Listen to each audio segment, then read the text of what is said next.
আমাদের বন্ধু দেশ থেকে আমরা পানি উপহার পাই প্রতি বৎসর। তারা বাঁধ বাঁধছে, যখন আমাদের পানির প্রয়োজন তখন পানি পাই না, আর যখন পানির প্রয়োজন নাই তখন তারা পানি ছেড়ে দেয়। আগাম কোনো বার্তা নাই, কোনো ইঙ্গিত নাই। আগাম যদি কোনো বার্তা থাকতো, কমপক্ষে আমাদের ভাই বোনেরা তাদের প্রয়োজনীয় সকল সম্পত্তি না হোক, কমপক্ষে প্রয়োজনীয় জিনিসগুলো একটা নিরাপদ স্থানে রাখতে পারত, ঠিক কিনা? যাদেরকে আল্লাহ তৌফিক দিয়েছেন, আমরা এখানে গিয়া পারলে তাদেরকে সহযোগিতা করি,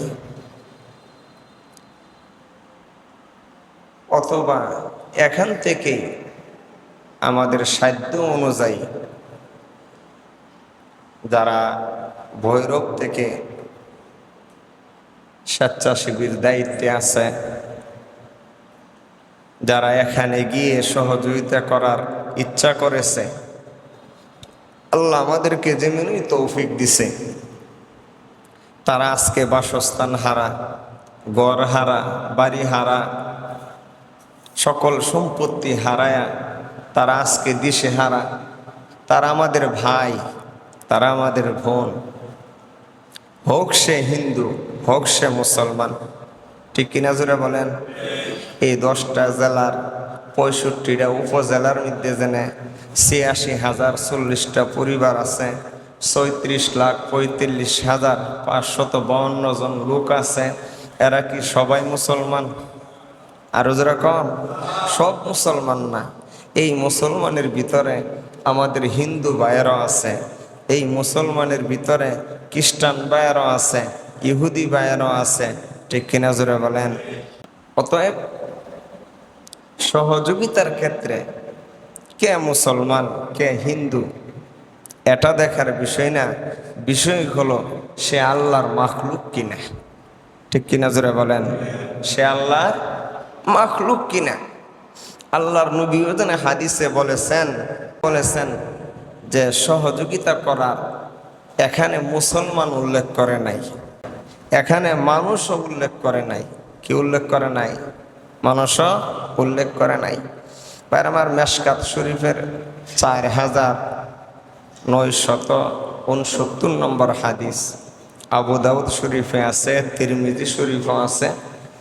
তিরমিজি শরীফের 2006 নম্বর হাদিস, আবু দাউদ শরীফের 4941 নম্বর হাদিস।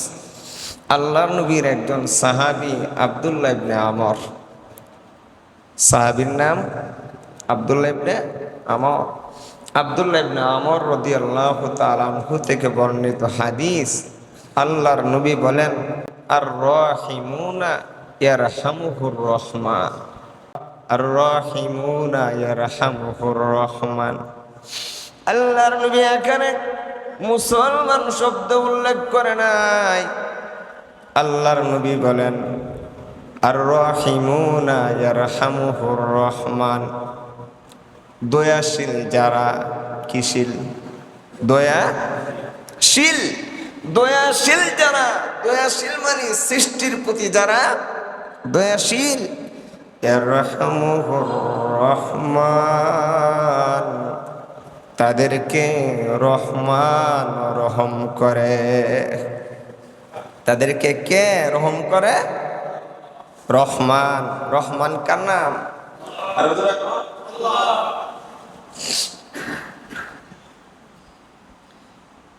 আর রাহিমুনা ইয়ারহামুহুর রহমান। দয়াশীল যারা, দয়া যাদের অন্তরে আছে, আল্লাহর মাখলুকের প্রতি যাদের দয়া আছে তাকেই তো বলে দয়াশীল, ঠিক কিনা জোরে বলেন? দয়াশীল যারা, ইয়ারহামুহুর রহমান। আল্লাহরও একটা নাম আছে, দয়ার একটা নাম আছে। নাম কি? রহমান, দয়াশীল যারা তাদেরকে বলে রহিমুন। এই রহিমুনদেরকে স্বয়ং রহমান রহম করে। স্বয়ং রহমান কি করে? রহম করে। এই হাদিসের শেষাংশ আল্লাহর নবী বলেন ইরহামু। আল্লাহর নবী কি কয়?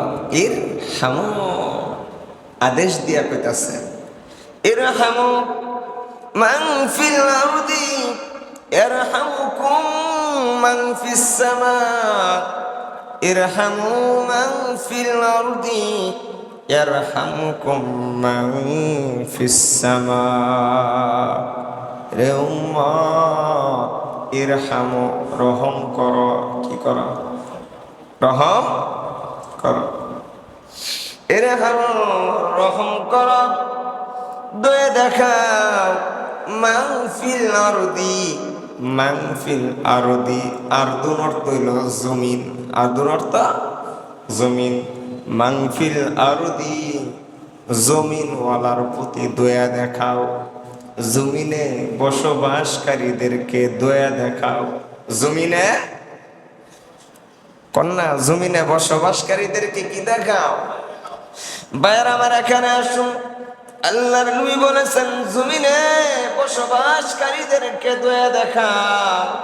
বলুন তো দেখি, আল্লাহর যে জমিন আছে, এই জমিনের বসবাসকারী কি শুধু মুসলমান? আরো জোরে কর।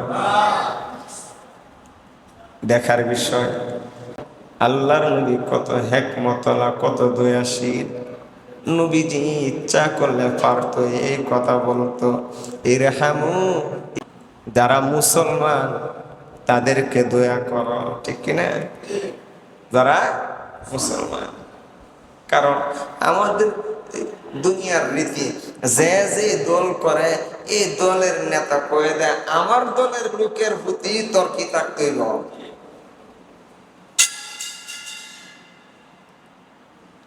আমার আন্ডারে আমার অধীনস্থ যারা আছে এদেরকে দয়া দেখাবো। ঠিক কিনা?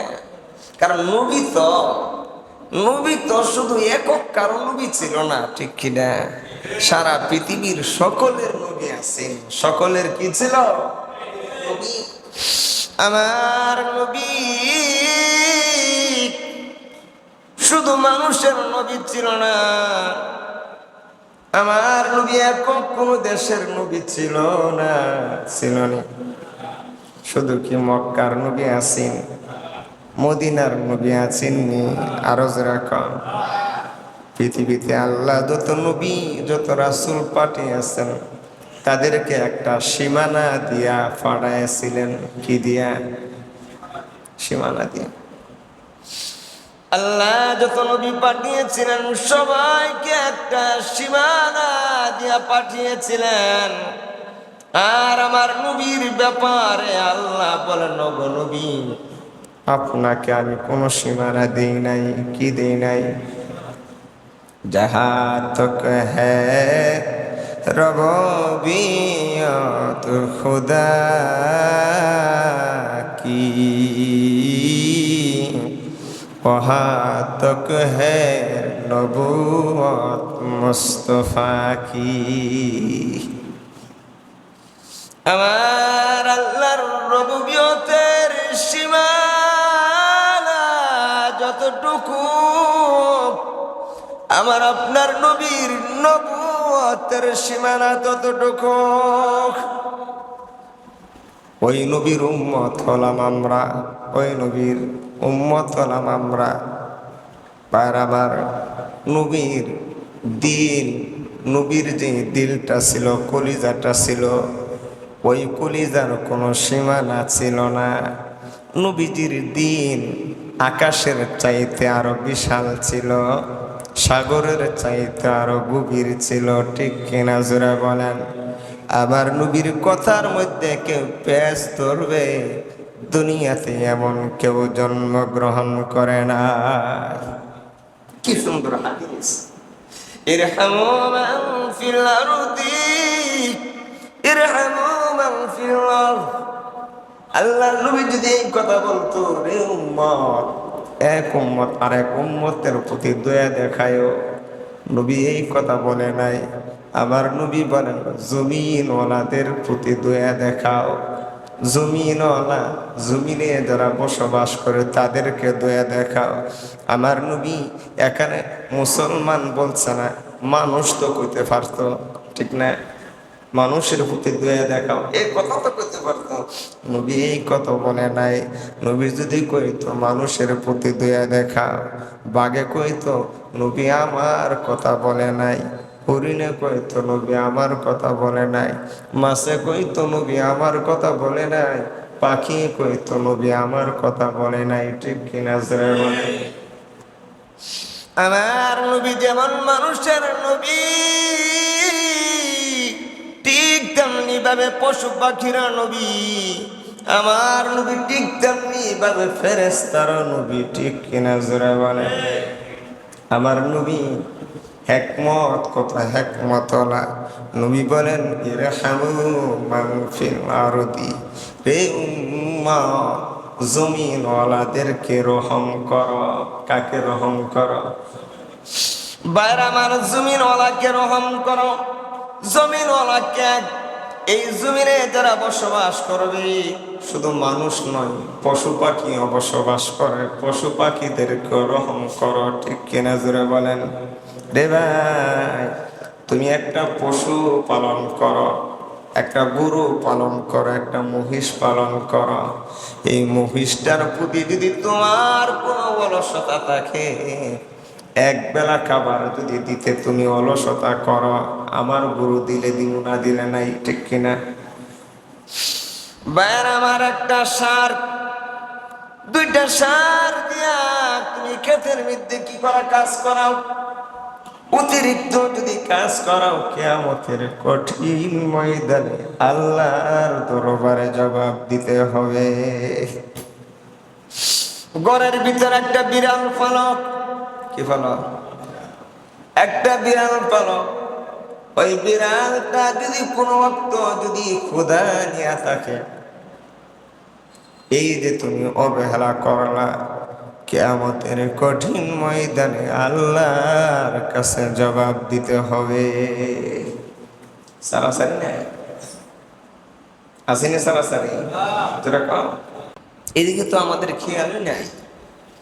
আশরাফ আলী থানভী রহমতুল্লাহি আলাইহি, আশরাফ আলী থানভী রহমতুল্লাহ আলাইহি নাম শুনছেন নি সবাই? আশরাফ আলী থানভী, ওনার বিবি একদিন বাপের বাড়িতে যাইব, তো ওনাকে বলে গেছেন যে আমি আমরার বাড়িতে যাই, আর আপনি বাড়িটা দিকে রাখেন, ইমুক জায়গাত মোরগ আছে, ইমুক জায়গাত হাঁস আছে, ঠিক মতো খাবার দাবার দিয়ে। বাইরে আমার বিবি চলে গেছে। আশরাফ আলী থানভী রহমাতুল্লাহি আলাইহি মাসালা লেখেন, আলেমরা কাম হইতেই তা, ঠিক না? সুযোগ পাইলে কি লেখে? মাসালা। হাদিস দিয়া, কোরআন দিয়া মাসালা বাহির করে। কিন্তু দেখে পরের দিন যখন হাদিস আর কোরআন দিয়া যখন মাসালা বাহির করার জন্য বসছে, না, অতীতে বসলেই উনি মাসালা বাহির করতে পারতেন, কিন্তু আজকে আর উনি কোনো মাসালা লিখতে পারেন না। কি ব্যাপার? কেন আমার মাথায় কাজ করে না? উনি বুঝতে আর বাকি রইল না, কারণ মাসালা লেখার তৌফিক, মাসালা লেখার যে তৌফিকটুকু, এই তৌফিকটুকু কার হাতে? আরো যেরকম উনি বুঝে ফেললেন, আল্লাহর সাথে যে আমার একটা সম্পর্ক আছে, এই সম্পর্কের মধ্যে বাটা ধরেছে। সম্পর্কের মধ্যে কি ধরছে? কি ত্রুটি করলাম? কি আমলের মধ্যে এমন ত্রুটি হতে পারে? কন্যা নামাজ সবগুলাই তো ইবাদত গুলা ঠিক আছে, কি ত্রুটি হতে পারে? উনি মাসালা লেখা বাদ দিয়ে এখন বাড়িতে ঘুরেন আর বলেন আমার কি ত্রুটি হয়ে গেল, আমার আমলের মধ্যে কি ত্রুটি হয়ে গেল। হঠাৎ করে দেখায় দেখেন বাড়ির পিছনে মোরগ জাফানো আছে। কি জাফানো আছে? মোরগ জাফানো আছে। বাচ্চাগুলোকে নিয়ে মোরগ সি সি করিতেছে। উনি বুঝে ফেললেন ওনার স্ত্রী যেন বলে গিয়েছিলেন যে মুরগের প্রতি খেয়াল রাখার জন্য। স্ত্রী চলে গেলেন গতকাল। এই যে একদিন অতিক্রম হয়ে গেল, মুরগকে খাবার দিবার প্রয়োজন ছিল, মুরগির যেন খাবার দিতে পারি নাই। খাবারের কারণে যেন মুরগি কষ্ট করেছে। আল্লাহ রব্বুল আলামিনের কুদরতের অন্তরে কষ্ট লেগে গেছে। এই জন্য আমার অবহেলার কারণে আল্লাহর সাথে যেন আমার একটা মুআমালা ছিল, একটা সম্পর্ক ছিল, এই সম্পর্কটা কেটে গেছে। মুরগকে খাবার দিছে, আবার মাসালার মধ্যে বসছে, মাসালা লেখা শুরু হয়ে গেছে। কন্যা সুবহানাল্লাহ। বানামা এই জন্য শুধু মানুষের হক না, গরু বাছুর পশু পাখিরও হক আছে না নাই? যারা বলেন ইরহামু মান ফিল আরদি, জমিনওয়ালা যারা জমিনে যারা বসবাস করে তাদের প্রতি রহম করো। জমিনওয়ালা পশু পাখির প্রতি রহম করো। আমি একজন মুসলমান, আমার দ্বারা একটা পিপিলিকা কষ্ট পাবে। পিপিলিকা যদি কষ্ট পায়, আমি যত নামাজ রোজা পড়ি না কেন, কশিন কালই নামাজ রোজা আল্লাহর দরবারে কবুল হবে না। কি হবে না? কবুল। একজন মুমিন এমন ভাবে জীবন যাপন করে, তার কথার দ্বারা, তার কাজের দ্বারা, তার ব্যবহারের দ্বারা একটা মানুষ কষ্ট পাবে তার দূরের কথা, গর্তের পিপিলিকা পর্যন্ত কষ্ট পায় না। সে এমন ভাবে জীবন যাপন করে। ঠিক কিনা জোরে বলে? এই মুসলমানকে বলে জঙ্গিবাদ। ঠিক কিনা? এই ইসলামপন্থীদেরকে জঙ্গিবাদ বলে। যে মুসলমান দ্বারা একটা মানুষ কষ্ট পাবে তার দূরের কথা, একটা পিপিলিকা কষ্ট পর্যন্ত পায় না, এই মানুষ, এই মুসলমান কোনোদিন জঙ্গিবাদ হতে পারে? ঠিক কিনা জোরে বলেন? বরং যারা মুসলমানদের লেভেলে জঙ্গিবাদ লাগায় সত্যিকারে, তাদের দ্বারাই জঙ্গিগুলা সৃষ্টি হয়। ঠিক কিনা জোরে বলেন? বাইরে আমার লক্ষ্য করে দেখুন, শুধু মুসলমানদের চরিত্রে জঙ্গির উপাধি দিতে চাই না, আমাদের নবীর উপাধিও তারা জঙ্গি দিতে চাই। ঠিক কিনা জোরে বলেন? অথচ যে নবী বলে গেছেন, রে উম্মত, একটা পিপিলিকা যেন কষ্ট না পায় সেই দিকে খেয়াল করবা।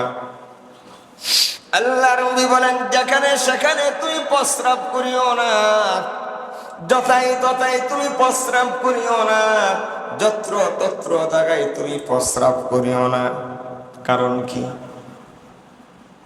এ উম্মত, তুমি যেন যত্র তত্র জায়গায় প্রস্রাব করো, খেয়াল করে যদি তুমি প্রস্রাব না করো, এই প্রস্রাবের জায়গায় একটা পিপিলিকার গর্ত থাকতে পারে। পারে কি পারে না? তোমার কাছে এটা ছোট্ট একটা গর্ত মনে হতে পারে, কিন্তু পিপিলিকার কাছে আটলান্টিক মহাসাগরের চাইতে বড় মনে হবে। ঠিক কিনা? আল্লাহর নবী বলেন, রে উম্মত, নদী থেকে একটা মাছ ধরে এনেছ, এই মাছগুলা বাড়িতে আনার পরে যদি দেখো এই মাছটা জীবিত আছে, ফাঙ্গাস মাছ আছে না নাই, বাইম মাছ, কই মাছ, এগুলো শরীর তো আরো শক্ত।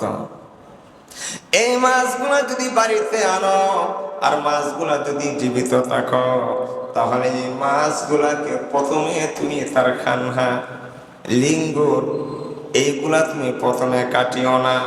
প্রথমে তুমি তার শরীর থেকে আইসলাগুলা দূর করিও না, বরং প্রথমে তার গলা তুমি কাটবা। কি কাটবা?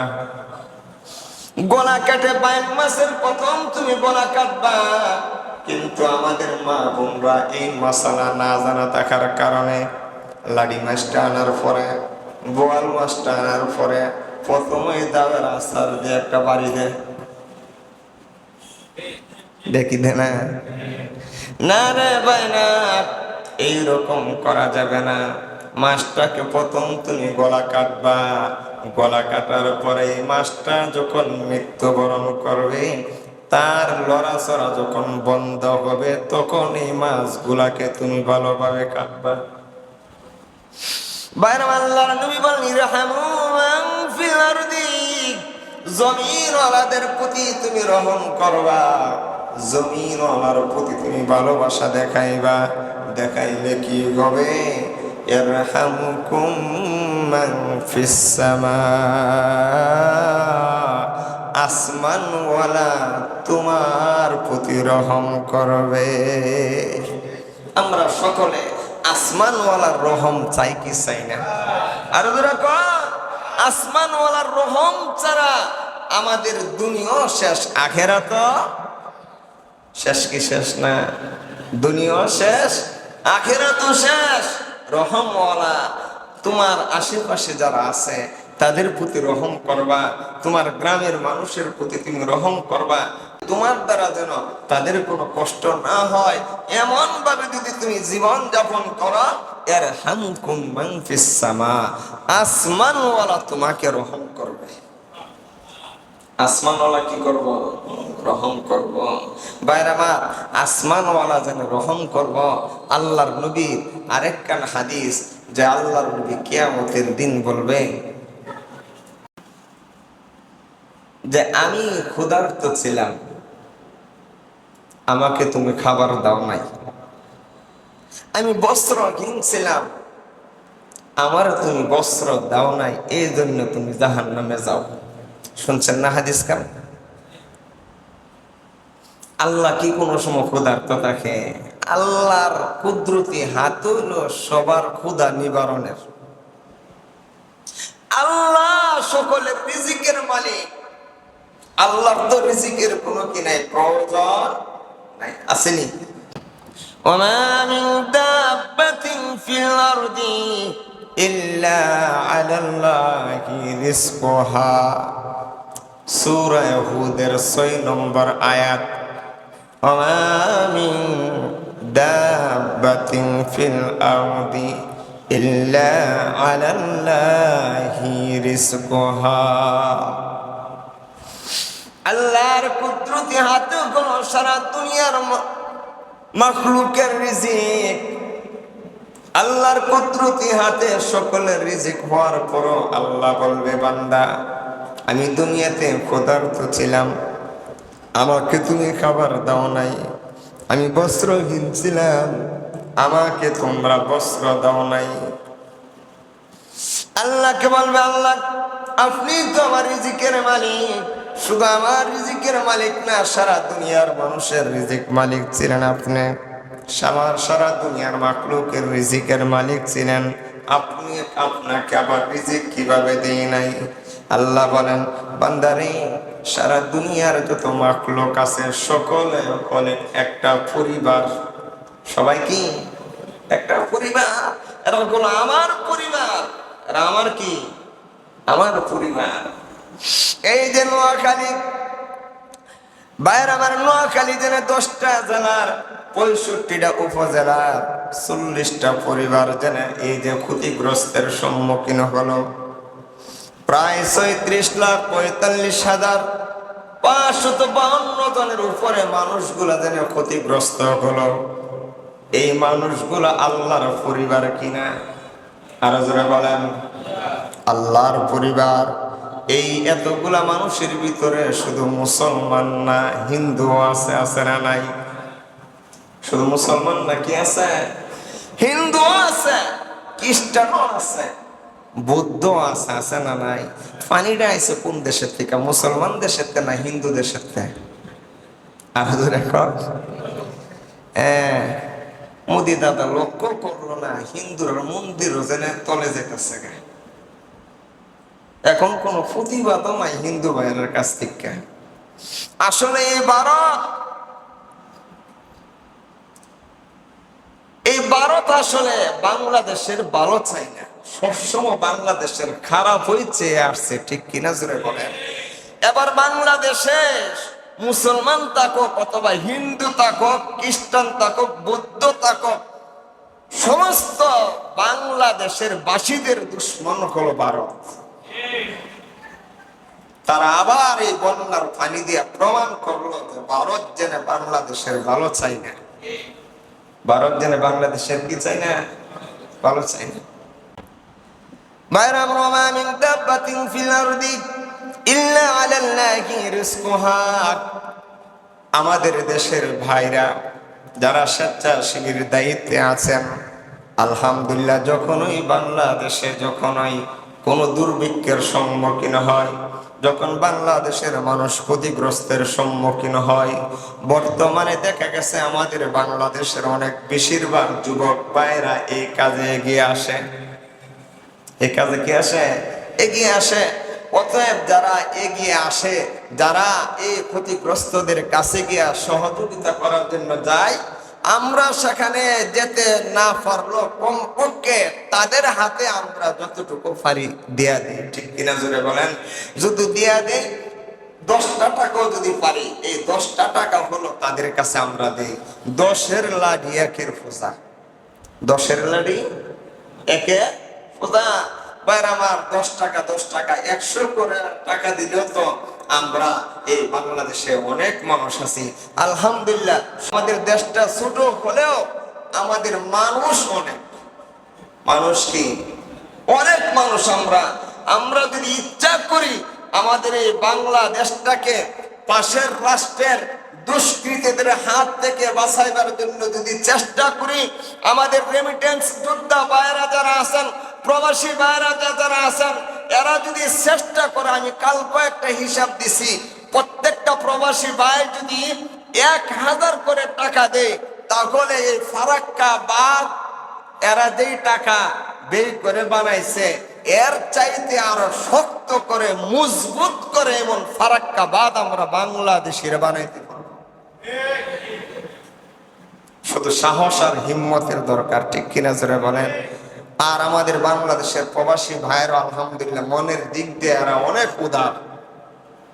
সুদূর বিদেশ থেকেও তারা বাংলাদেশের চিন্তা করে, তাদের কষ্টের কামাই টাকা যখন এই বাংলাদেশের প্রয়োজনে দরকার লাগে, আলহামদুলিল্লাহ তারাও দিতে কি করে না? আল্লাহর নবী বলেন, মান লা ইয়ারহাম লা ইউরহাম। যে সৃষ্টির প্রতি দয়া দেখায় না, আল্লাহ তার প্রতি কি দেখায় না? দয়া দেখায় না। যারা সৃষ্টির প্রতি দয়া দেখায় তারা আল্লাহর সবচেয়ে নিকটবর্তী হয়ে যায়। এটা আমার কথা না, আল্লাহ কোরআনের কথা। সূরা আরাফের 56 নম্বর আয়াত আল্লাহ রাব্বুল আলামিন বলেন, ইন্না রাহমাতাল্লাহ করিবুম মিনাল মুহসিনিন। মুহসিন যারা ইহসান করে তাদেরকে কি বলে? মুহসিন। যারা ইহসান করে তাদেরকে কি বলে? মুহসিন। যারা মানুষকে ইহসান দেখায়, যারা পশু পাখির প্রতি ইহসান দেখায়, যারা আল্লাহর মাখলুকের প্রতি ইহসান দেখায়, যারা আল্লাহর মাখলুকের দুঃখে দুঃখী হয়, যারা আল্লাহর মাখলুকের যখন সহযোগিতার প্রয়োজন লাগে সাধ্য মতো কি করে? সহযোগিতা করে, সাহায্য করে। আল্লাহ বলেন, ইন্না রাহমাতাল্লাহ, নিশ্চয় আল্লাহর রহমত, নিশ্চয় আল্লাহর রহমত করিবুম মিনাল মুহসিনিন, মুহসিনদের অতি নিকটবর্তী। আল্লাহর রহমত মুহসিনদের অতি নিকটবর্তী হয়ে যায়। অতএব যারা সাধ্য অনুযায়ী মাখলুকের প্রতি রহম দেখাইবে, সাধ্য অনুযায়ী মানুষের পাশে গিয়া দাঁড়াইবে। আল্লাহ রহমত অতি তাড়াতাড়ি তাদের নিকটবর্তী হয়ে যাবে। একটা কুকুরে পানি খাওয়ায় তো বাজারের বেশ্যা মহিলা জান্নাতি হয়ে গেছে, ঠিক কিনা জোরে বলেন? একটা কুকুর নিকৃষ্ট প্রাণী, একটা কুকুর কি প্রাণী? নিকৃষ্ট প্রাণী। ঘটনা করার সুযোগ নাই, সময় নাই। আপনারা সকলেই জানেন, একজন বেশ্যা মহিলা, পতিতালয়ের মহিলা একটা কুকুরে পানি খাওয়াইছে। কুকুরের কুয়ার পানি কুকুর খেতে পারে না, তার কাপড়ের আঁচল দিয়া সেরা কুয়া থেকে পানি তুলিয়া কুকুরে খাওয়াইছে। আল্লাহ এই গুনাহগার মহিলাকে আল্লাহ চিরস্থায়ী জান্নাতের মালিক বানায় দিয়েছে। আর আমার আপনার কষ্টের 10টা টাকা যদি এই নোয়াখালী, ফেনী, কুমিল্লা, চট্টগ্রাম বাইদের এই দুর্দশার কাজে যদি লাগে, আজকে তারাও এই এলাকার শিল্পপতি ছিল, আজকে পথের ভিখারি হয়ে গেছে। তারা অনেক সম্পদওয়ালা ছিল, হঠাৎ প্লাবনে তারা আজকে কি হয়ে গেছে? সর্বহারা হয়ে গেছে। সুতরাং বাইক হিসাবে আমরা তাদের পাশে দাঁড়ানো, এটা হলো ইমানি দায়িত্ব, ঠিক কিনা জোরে বলেন? ভাইরা আমার, যখনই আলহামদুলিল্লাহ অতীতে বন্যা হয়েছে, আমাদের এই দেশের মানুষগুলা নিজ ইচ্ছায় স্বেচ্ছায় যখনই যে জায়গায় মানুষ বিপদে পড়েছে, আলহামদুলিল্লাহ যথেষ্ট পরিমাণে সহযোগিতার হাত বাড়ায় দিয়েছে। এখন আমাদের ভৈরবের অনেকে আলহামদুলিল্লাহ নিজ ইচ্ছায় স্বেচ্ছাসেবীর দায়িত্বে আছেন। অতএব আমাদের উচিত আমরা তাদের বিপদে এগিয়ে আসা। আল্লাহ আজকে তাদেরকে বিপদ দিছে, কালকে আমাদেরকেও বিপদ দিতে পারে, ঠিক কিনা জোরে বলেন? এই জন্য বিপদগ্রস্ত মানুষের পাশে দাঁড়ানো, এটা হলো নৈতিক দায়িত্ব, ইমানি দায়িত্ব। আর মুসলমানের, বিশেষ করে এটা মুসলমান রাষ্ট্র, বেশিরভাগ মুসলমানই নির্যাতিত, মুসলমানই ক্ষতিগ্রস্ত। আমাদের এই মুহূর্তে আসলে মুসলমান দেখা উদ্দেশ্য না, এই মুহূর্তে আল্লাহর বান্দা দেখা উদ্দেশ্য, ঠিক কিনা জোরে বলেন? আল্লাহর মাখলুক দেখা উদ্দেশ্য। আমার মাধ্যমে যেন আমার একটা আল্লাহর একজন মাখলুকের উপকার হয়, আমাদের সব সময় এই চেষ্টা করা, এই খেয়াল করা। আল্লাহ আমাদেরকে তৌফিক দান করো, সব সময় যেন মানুষের জন্য, মানুষের বিপদে যেন আমি নিবেদিত প্রাণ হতে পারি। আল্লাহ যেন আমাকে সব সময় এই মন মানসিকতা দান করে।